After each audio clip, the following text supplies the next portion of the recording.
A court in Cairo has sent 2 Al Jazeera journalists back to prison. This is not the outcome that anyone was expecting. Many countries coming out and saying that this is a sham trial. Hello, I'm Richard Gisbert, and you're watching a special edition of The Listening Post. It was not the verdict that most expected, certainly not the one that the Al Jazeera 3 and their supporters were wishing for. The 3-year prison sentence handed down to Mohamed Fahmy, Mohamed, and Peter Greste in a Cairo courtroom last week, and another 6 Al Jazeera journalists were convicted in absentia, was the latest twist in a 20-month-long saga of extended pre-trial incarceration, repeated postponements, charges that defy belief, unsupported by convincing evidence, and hearings that have been nothing short of Kafka-esque. Peter Greste, at least, is out of jail after being deported back to Australia in February. However, Mohamed Fahmy and Mohamed are back in Tora Prison, where they've already spent more than 400 days. This story has unfolded in the context of a geopolitical struggle between Qatar, which funds Al Jazeera, and the government of Egypt.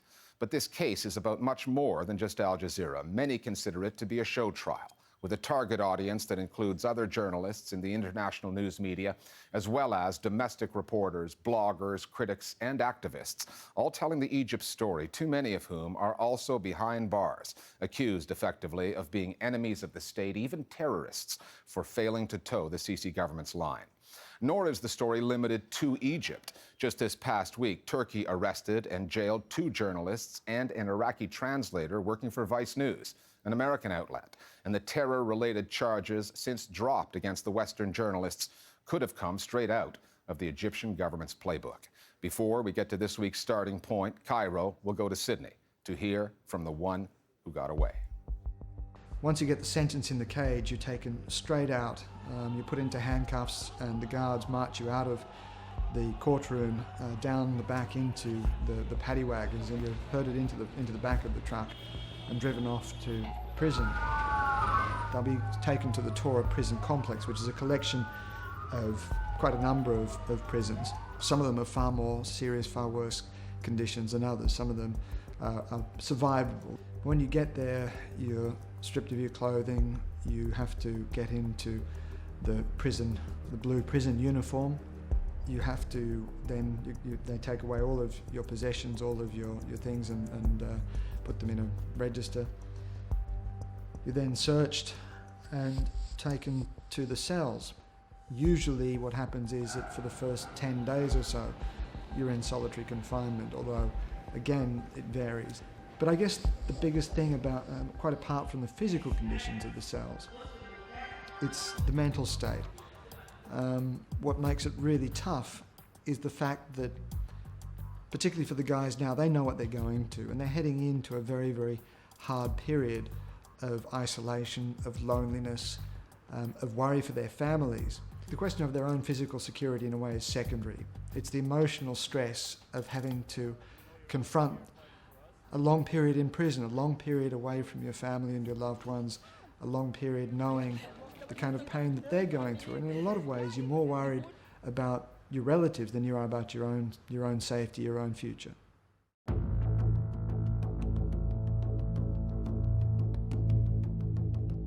There was, perhaps naively now thinking back, quite an optimism in the courtroom, not just from the journalists, but also from the defendants. Let's hope that we all go home today happy and plan for our lives, as he said on his Twitter. Behir, just before he went into the cage, he gave me his mobile phones and he said, "I'll take them back from you after I come out." We assumed that Egypt didn't really want any more bad press, that it had made its point to Al Jazeera and to Qatar, and it had received so much bad press over the Al Jazeera case, and that it was just a huge headache, and they just wanted to get rid of it now. But as soon as the judge said those first words, in the name of the Egyptian people, you knew that this isn't going to be good news. It was almost like he was playing to the cameras and explaining to a domestic audience, and he continued to talk about how these were not journalists at all, not just not accredited journalists, but not journalists at all.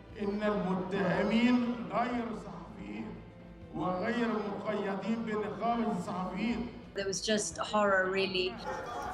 the realization that these guys were going to go back to prison, you know, after 6 months in being released on bail, it just really started to set in, and of course the family around were just completely devastated. There really aren't enough words to describe just the pain in that courtroom. You can't say anything about the legal basis of the verdict because the judges haven't given their reasons. Their behavior has been quite extraordinary and unjudicious. The fact that they were convicted without reasons indicates that there has been quite a bit of background, quite a bit happening behind the scenes, because they kept announcing the date of the decision and then delaying it at the last minute. Instead of accusing them of imperiling national security and the like, they were charged with damaging Egypt's reputation. But Egypt's reputation, of course, has been far more damaged by jailing these journalists than by any footage that they shot. This is a trial that has been slammed by governments, legal experts, and human rights activists all around the world. It's a stunning sentence for 3 of our highly respected colleagues. Despite strong international condemnation, the judge sentenced Fahmy and Peter Greste to 3 years. And so these barely competent judges have simply convicted the defendants and given them 3 years, and we don't know the reasons. And that seems to me, as a former judge, a UN judge, preposterous behavior. Well, I have to be careful commenting on the case because the Egyptian judiciary is very sensitive about being criticized for their verdicts. And in recent weeks and months, we have seen people sentenced to prison for criticizing verdicts. So I don't think it's a surprise that this verdict has come down heavily against Al Jazeera. Al Jazeera is seen as being partisan and being linked to the Islamists in Egypt. And of course, the Muslim Brotherhood and many other Islamist organizations have been outlawed here as terrorist organizations. This is, you know, a show trial for the ages, and not even a show trial, a sham trial. I mean, it's a mockery. And I think that's the point. You know, there are times when a government will really try to lay out a coherent and convincing legal case because they're trying to win on the strength of the law so that they look like they're actually following the law. I think it's quite telling that here it's so ludicrous, and the verdicts are so ludicrous given the utter lack of evidence against them, that it's saying that the Egyptian security state wants everyone to know that it doesn't matter if you're doing nothing wrong and are not violating either their own laws, never mind journalistic ethics. If they don't like what you're saying, they will arrest you, they will jail you. The plight of these particular journalists has been raised internationally through quite a massive campaign. 3 of my colleagues are in jail for doing their job. As you know very well, there are 3 journalists, at least right now, for international organizations. Because the weight of the Jazeera network was thrown behind it, and you saw many different organizations around the world join in that campaign. There are many other journalists who have been detained in Egypt and remain detained. They have not been the subject of any international campaign, unfortunately. The Committee to Protect Journalists actually came out with a report not so long ago saying that there are at least 18 other journalists that are right now in jail just for doing their jobs, and this is the highest level that they have since they started keeping records, which in other bodies put the number at much higher, over 20. And a bulk of those are journalists working for local outlets, Egyptians working for local outlets. They can get away with cracking down on more local outlets without as much of a response. For example, Mahmoud Abu Zaid is a photojournalist who was detained about 2 years ago and hasn't even started standing trial yet. They haven't formally charged him with anything. They just keep on renewing his detention. And I think that there's a feeling that that's the way they can sort of handle with the local press here. It's probably the saddest thing that a lot of us feel here about Egypt, that there's just no hope for this, for any sort of activism or different opinions or different narratives. There's just no space for that now. And we can see it in other countries as well. This virus will spread, and it will be harder and harder because the countries have learned their lesson, the governments, from 2011, and know if they allow an uncontrolled flow of information to as many people as possible, the situation will get out of their hands. A lot of people thought that the internet was uncontrollable, but now we see that governments can control the internet.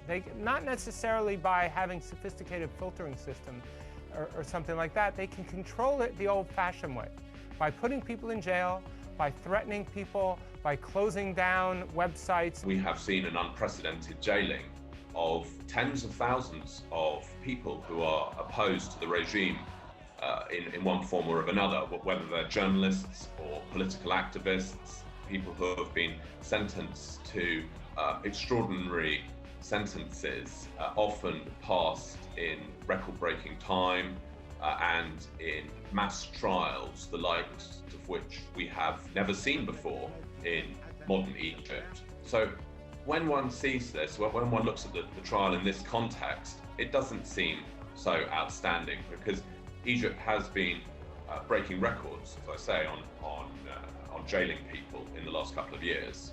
This Al Jazeera trial, something positive that's come out of it is it's had a lot of people talking about media freedom in Egypt, and that's really important.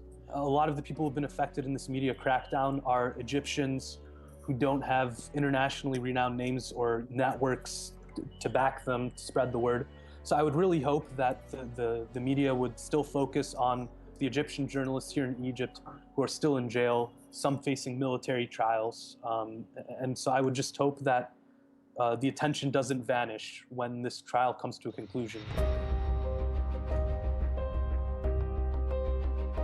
This case relates not only to a legal judgment, but also relates to a political battle that's unfolding between the Egyptian state on the one hand and the state of Qatar, and particularly the Muslim Brotherhood, which Qatar has historically supported, unfolding on the other.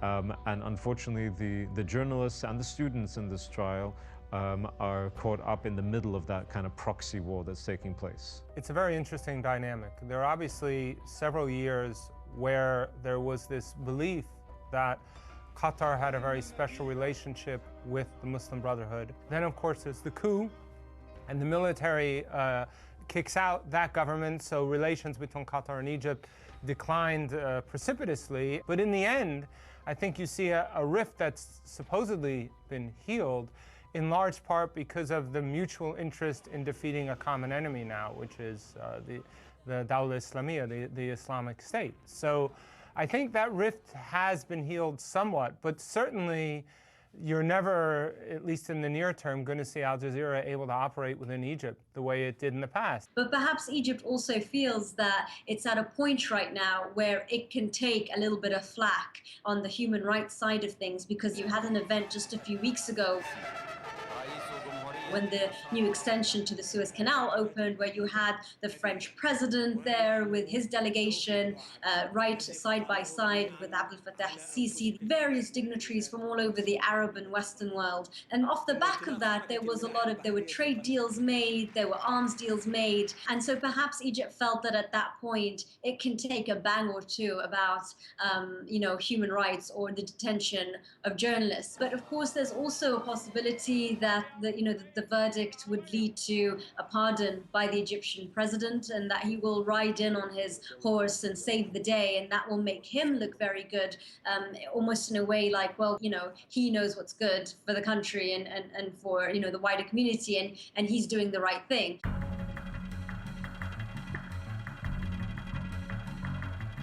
You take a few journalists, you use them as scapegoats. You send them to prison, perhaps not for all that long, but you use them in order to deter other journalists from following the political dissidents that you're oppressing. I think that is a familiar story.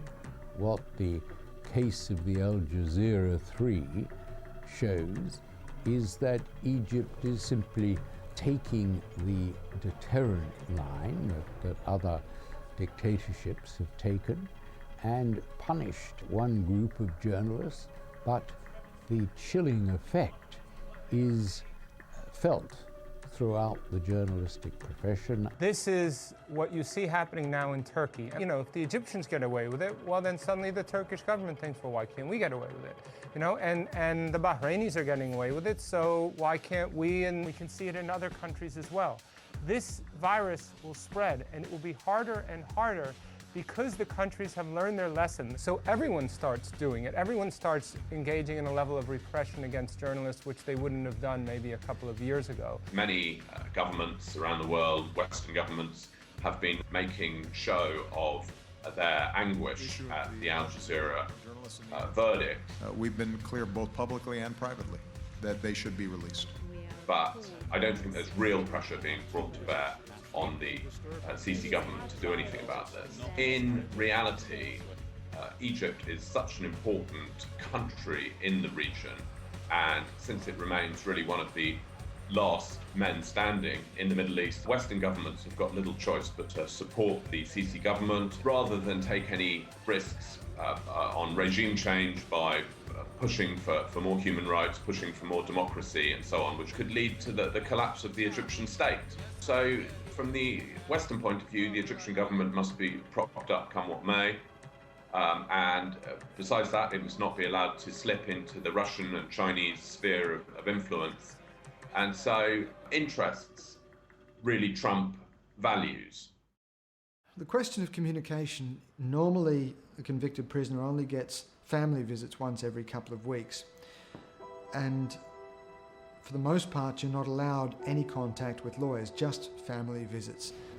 But there is communication. Remember, you're in a community of prisoners, and there are always people moving in and out coming to visit, and so you're able to exchange messages through other prisoners and their families, and those families will communicate with your own families. Doesn't always work well, but it's not as if you're in an information void. The authorities do their best to cut you off from the outside world, but messages do get through. The prison grapevine is remarkably effective. But for people whose job is to report the news, is to be involved and engaged in current affairs at a very high level, it is incredibly frustrating, and frustrating in a way, again, that can start to have a very strong psychological impact on you.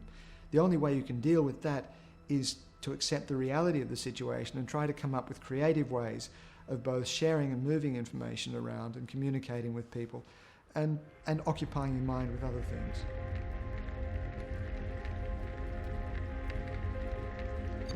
The situation now with the media in Egypt is that it is very much following the government line, most of it willingly, slavishly, and there are really no voices of dissent left. The new anti-terror law is a very worrying development because it is so vaguely worded. Journalists are very fearful that they could be picked up for something they've done unintentionally. For example, the government could come to them and say, that piece you wrote last week about Sinai, this is supporting the Muslim Brotherhood. The situation now is that any journalist who reports anything that is contrary to the government line risks a very, very substantial fine. And if what they write is interpreted to be supporting a terrorist organization, they could also face 10 years in prison. Egyptian journalism has been crushed, essentially. But you do see certain types of critiques take place, including, incidentally, on the Al Jazeera trial. Just a few days ago, I think the night of the verdict or the day after, you saw a very famous talk show host, Lamis Hadidi, speak to Amal Clooney, who's Mohamed Fahmy's lawyer. سيدة أمل كلوني بشكرك على وجودك معنا هنا على CBC. كنا نتمنى إن إحنا. And she allowed for great criticism on her show. I was also really disappointed in the verdict, obviously, of the judicial panel. She spoke to Fahmy's family, who were very clear as well. So there are certain types of criticism that are certainly taking place. محدش بيبقى عايز فكرة حبس الصحفي مش علشان على راسه ريشة ولكن لأن ده العرف الدولي. So you have someone like Lamis al-Hadidi, and she has always been a very big proponent of President Abdel Fattah al-Sisi. When they opened the new extension to the Suez Canal, she was saluting the president. But recently, she has been critical of certain moves that the government has made, and so this was quite a public show, if you like, of defiance against the judiciary. But I think that the red line is still very much the president, and this is where you will find no criticism and not even sort of a hint of even sarcasm. There is no joke when it comes to President Abdel Fattah al-Sisi. The State Information Service here in Egypt just launched this initiative where it's monitoring the foreign media and their specific reports, and then getting back to them and their editors with complaints and demanding apologies for printing things that aren't according to the government narrative. And it's called Fact Check Egypt. Fact Check Egypt, that's constantly hounding you, asking you, why did you say this? Are you going to change this? The way that the government is dealing with us is filtering down to the normal person on the street. And this sort of antagonism and, feeling that you can't trust the foreign media is very dangerous for us. When you're interviewing someone on the street and you're actually, foreign media, and they start becoming extremely, very tense with you, and people start gathering and saying, who are you, and throw you out of the area and so on. It's not funny anymore. It's actually very dangerous. Journalism on Egypt and from Egypt is getting squeezed, but there are some outlets you can turn to for original reporting that pushes the limits, as well as both government and Muslim Brotherhood outlets giving their version of events.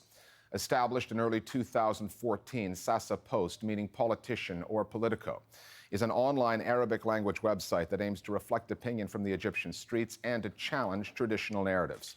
Its most critical work has been on the Egyptian army and the recent Suez Canal expansion. Registered in Arizona through a proxy company, the outlet has made sure that its base cannot be located. Egypt-based Al Bidayah is an online Arabic newspaper. Its main focus tends to be reporting on political prisoners in Egypt. Then there's Mada Masra and Arabist.net, both of them Cairo-based. Mada Masra is a news website written in English and Arabic. It attempts to tell the Egyptian story through journalistic practices that mainstream Egyptian news organizations have largely abandoned. Arabist.net, also in English, provides in-depth analysis on the politics of Egypt and the Middle East that is not seen in other Egyptian media outlets. Then there are the sites being launched from outside of Egypt affiliated with the Muslim Brotherhood, the banned political party declared a terrorist organization by the Sisi government and whose leader, Mohamed Morsi, is facing a death sentence. Media outlets like the online news portal Rasat and the satellite channel Mecca Malin both operate out of Turkey. They are partisan. They represent the anti-Sisi narrative. Back in February, Mecca Malin leaked secret recordings that appeared to show Egyptian officials fabricating evidence prior to the Morsi trial. The Egyptian government is also online pushing its narrative. This past week, Egypt Connects, a new government blog, was launched in English. The site aims to, quote, enhance Egypt's communication with the world and to address inaccurate reports about the country in international news media. The foreign minister, Sema Shukri, said the blog gives officials, diplomats, and thinkers an opportunity to exchange views. You've been watching a special edition of our program on the Al Jazeera 3 and the legal case in Cairo. Before we leave you, a final word from Peter Greste on the state of journalism in Egypt and beyond. We'll see you next time here at the Listening Post. I think the war on terror is an absolutely atrocious term. It's the sort of thing that means everything and nothing. It means whatever anybody who uses the term actually wants it to mean. And anyone who is seen to be challenging the government, any alternative view, can be interpreted as a form of terrorism. In that context, I think it's incredibly difficult for journalists to continue to work with integrity, with balance, with fairness, and without fear, most of all. And we shouldn't have to work with fear, whether it comes from Islamic extremists or whether it comes from right-wingers from the political margins or from governments anywhere. We need to stand up. One of the most powerful elements in the campaign to support the AJ staff in Egypt was the way that there was this extraordinary sense of purpose and extraordinary unity amongst journalists everywhere. And so in that regard, I think we need to take a lesson, and that's that as a community, as an industry, we really need to hold together and support one another in that fight to defend the freedom of the press.